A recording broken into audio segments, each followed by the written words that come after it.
pun berada. Alhamdulillah, seluruh curahan nikmat yang Allah anugerahkan kepada kita semua selaku hamba-Nya sampai detik ini telah mengantarkan kita khususnya dalam perjalanan waktu ke 10 hari di penghujung Ramadan 1445 Hijrah. Nikmat yang istimewa, keberkahan yang begitu agung, tak terasa telah kita lewati setidaknya kurang lebih 20 hari berjalan selama Ramadan. Semoga Allah Subhanahu wa Ta'ala berkenan menerima seluruh amal ibadah yang telah kita tunaikan, mengabulkan doa-doa kita, mengampuni dosa-dosa yang pernah kita kerjakan, dan mengantarkan kita pada perubahan terbaik dalam berkehidupan. Teman-teman, di 10 hari terakhir Ramadan adalah puncak dari segala perjalanan ibadah kita di bulan mulia ini.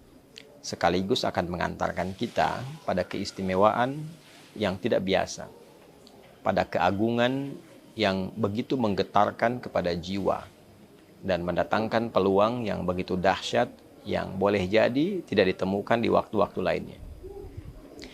Terekam dalam hadis riwayat Al-Imam Al-Bukhari yang tersambung sanadnya pada ibunda kita yang sangat mulia, Sayyidah Aisyah radhiyallahu ta'ala anha. Didokumentasikan riwayat ini oleh Al-Imam Al-Bukhari dalam kitab sahihnya nomor hadis 2024.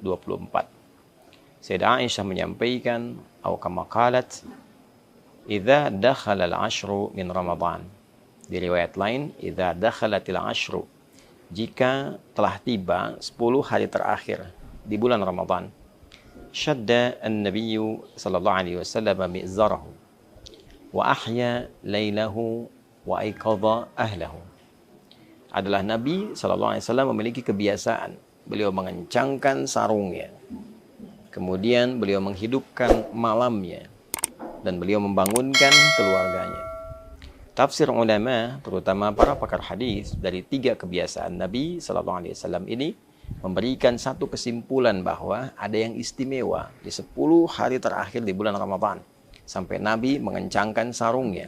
Ini gambaran dari 2 hal.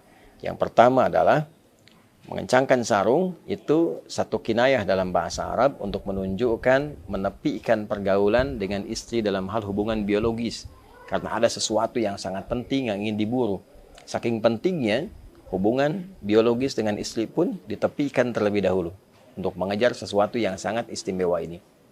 Ini juga menggambarkan bagian kedua, sesuatu yang disimbolkan dengan pengencangan sarung yang biasa digunakan untuk beraktivitas ibadah, menunjukkan peningkatan ibadah yang lebih dari sebelum-sebelumnya. Kuatkan lagi, kencangkan ikat pinggang. Itu artinya kita menyiapkan sesuatu pada sesuatu yang penting, yang ingin kita tambah durasinya, tambah kualitasnya, tambah kuantitasnya. Maka ketika Nabi disebutkan mengencangkan sarungnya, ini menunjukkan bahwa beliau ingin meningkatkan kualitas dan kuantitas ibadahnya dalam rangka pendekatan lebih kepada Allah Subhanahu wa Ta'ala di 10 hari terakhir. Lalu ahya lailahu, beliau menghidupkan malamnya. Malam dihidupkan, keterangan para periwayat menunjukkan bahwa satu, peningkatan ketaatan kepada Allah Subhanahu wa Ta'ala. Menghidupkan malam bisa berarti menghidupkan dengan sholat. Ada tambahan yang kelak kita bisa bahas di pertemuan yang lain tentang kebolehannya menunaikan sholat malam setelah sholat tarawih. Secara teknis kita akan bahas di pertemuan sesi yang lain. Bila ditutup dengan witir, bagaimana teknis malamnya. Bila witir diakhirkan, bagaimana teknis pembaginya. Secara singkatnya, Nabi menghidupkan malam-malam di akhir Ramadan ini dengan ibadah, dengan ketaatan. Boleh jadi dengan tilawah Al-Quran. Karena hadis-hadis mengungkap satu rahasia bahwa Nabi SAW setiap malam Ramadan didatangi oleh malaikat Jibril, dibimbing untuk tadarus, bisa membaca, bisa mengkaji, bisa juga dibimbing untuk pemahaman makna. Ini menunjukkan malamnya hidup. Wa aiqadha ahlahu, dan beliau membangunkan keluarganya. Beliau menginginkan tidak hanya sebagai pribadinya yang saleh, tapi juga memberikan keteladanan pada umatnya, keluarganya dibangunkan, dihidupkan, dan diarahkan untuk meningkatkan giat rutinitas di malam-malam Ramadan. Para pakar merinci yang dimaksud membangunkan keluarga ini adalah mengarahkan mereka untuk meningkatkan sholat di malam-malam Ramadan. Pertanyaannya teman-teman, Apa yang menjadikan kegiatan ini begitu kuat dilakukan? Motivasi apa yang menjadikan Nabi SAW memberikan contoh langsung kepada kita dengan mempraktikkan hidupnya malam-malam 10 terakhir Ramadan, hidupnya hari-hari 10 terakhir Ramadan? Tiada lain, para ulama menyimpulkan bahwa terdapat keistimewaan yang kiranya belum tentu didapatkan di 10 hari pertama, 10 hari kedua di bulan suci Ramadan itu. Apa yang bisa diraih di 10 hari terakhir ini?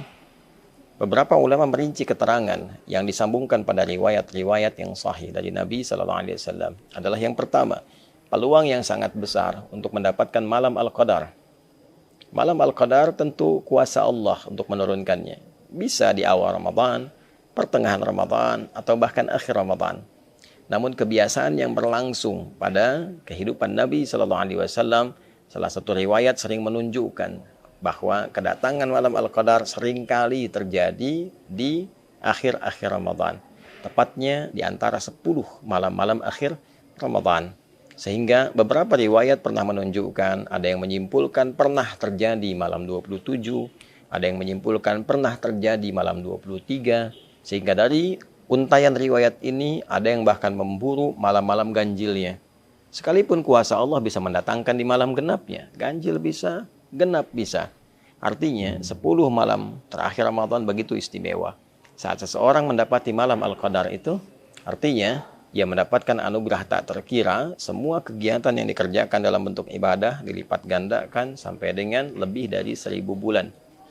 Bila 1000 bulan saja kita konversi, setidaknya ada 85 tahun, maka sekali baca Al-Quran, satu huruf nilainya sama dengan 85 tahun kita membacakan itu. Nun, baru nun saja, dapat pahala baca nun selama lebih dari 85 tahun. Maka bagaimana dengan orang yang sholat sunnah? Bagaimana dengan orang yang istighfar? Bagaimana dengan orang yang berdoa? Kualitasnya semakin menjadi luar biasa. 10 malam terakhir adalah puncak dari pembuktian semua hasil ibadah kita di 10 hari pertama dan 10 hari kedua.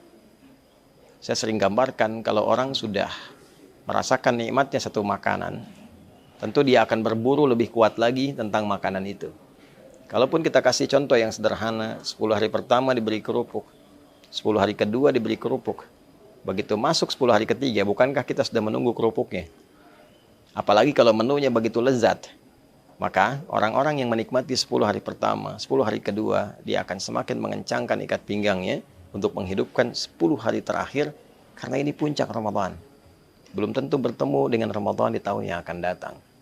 Karena itulah kemudian 10 hari terakhir ini adalah puncaknya kita berdoa. Optimalkan, boleh jadi itu menjadi puncak dari jawaban. Puncak kita bertobat.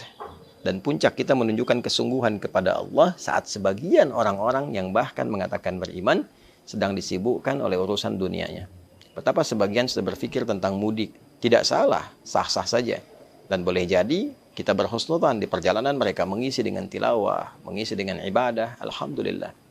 Sebagian masih sibuk dengan berdagang, mengejar setoran, mengejar THR, mengejar pembagian, bahkan mengejar untuk target lebaran. Berapa omset yang harus didapatkan. Di saat orang mengejar omset dunia, ada orang yang berpikir investasi mengejar omset akhirat.